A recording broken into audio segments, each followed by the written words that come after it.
Lanka's economic crisis has worsened and public anger has spilled onto the streets. Hundreds of protesters clashing with police and military outside the president's house in Colombo has caught global attention.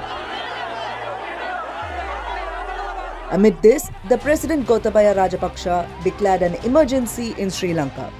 What is an economic crisis? What is an economic emergency? And what will happen during an economic emergency? Let's find out. An economic crisis refers to a period in an economic cycle during which an economy faces difficulties for a long time.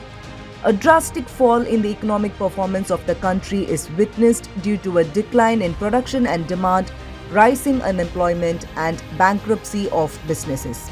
An economic crisis also leads to a decline in the living standards of the population and decrease in the real gross national product. When can a country declare an economic emergency?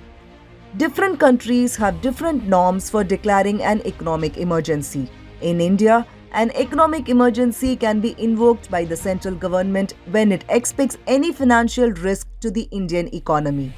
These risks can be anything from increase in fiscal deficit, reduction in credit ratings, financial instability, economic slowdown, and a reduction in the value of the Indian rupee.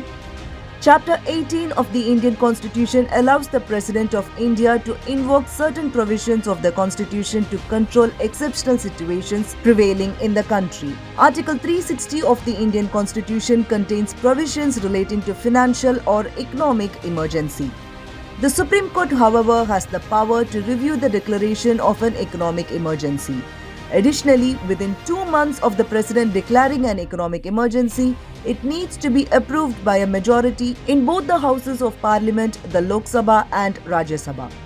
Once it is approved, an economic emergency will be imposed until the President revokes it.